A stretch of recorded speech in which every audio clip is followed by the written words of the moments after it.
I portrayed the Norris chair with purple cushioning to represent royalty, as white people create to use this chair to put themselves on a pedestal. The yellow outline of the chair was used to represent happiness, specifically only white happiness, and within that happiness lies the purple, and the purple represents royalty and supremacy, because throughout history we learned that white people tend to take over things from POC and they use them to make themselves of a higher power.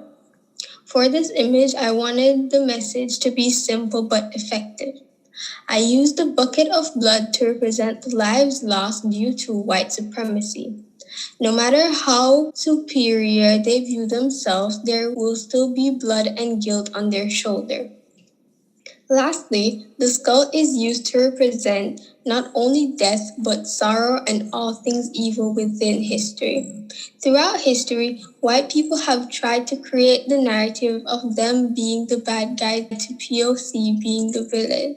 The skull represents the dark truth of history, and the flowers are used to beautify the truth as it shows white people trying to rewrite history. Okay, so for my project, I did Norris chair, and I had a name right there, Mr. Knows All, because for someone that knows all, I just put Mr. Know It All, and next I have some bubble around it, and next I have a man in the middle, a white man in the middle, with a chair and a crown, because they know it all. And next, so in the first bubble, no one cares about your ancestors, yeah, and don't speak that language around here. I get to tell you how to dress. I get to pick whether or not you get this job. That's not how it's supposed to be done. I am obligated to tell whatever I want. I follow my rules. You do as I say. I know more about your culture than you do. Yeah, that's my project. I portrayed the Norris chair as a throne with a crown.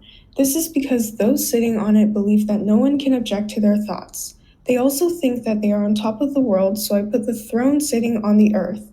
Lastly, the earth is melting away because of the racism and ignorance of the world. Those sitting in the Norris chair are too busy staying on top to even notice.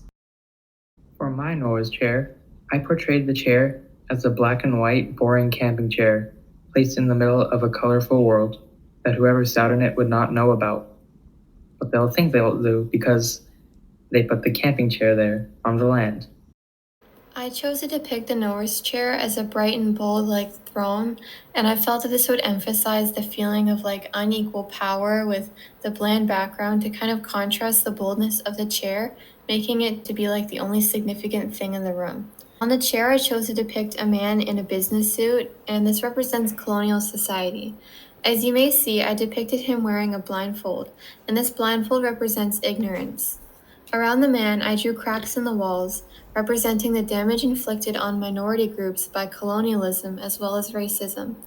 However, this man remains unbothered as he is seen in a glass box, protected by his willful ignorance and shrouded in his own privilege, and he is too concerned with himself to even notice what is going on around him, as he believes that he is the most powerful in the room and that the voices of others do not need to be heard.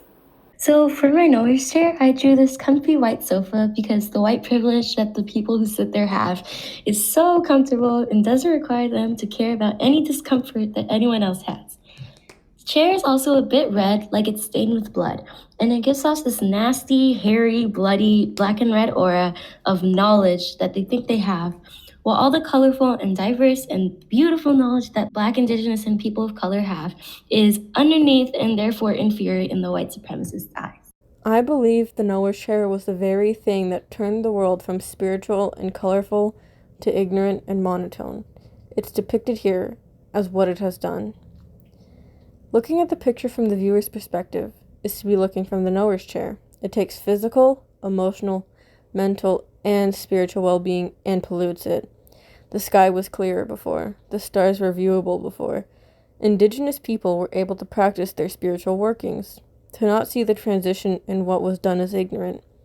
If a white person wishes to see what happened to the indigenous people, it would mean they have to escape the safety bubble. A small problem arises. They refuse.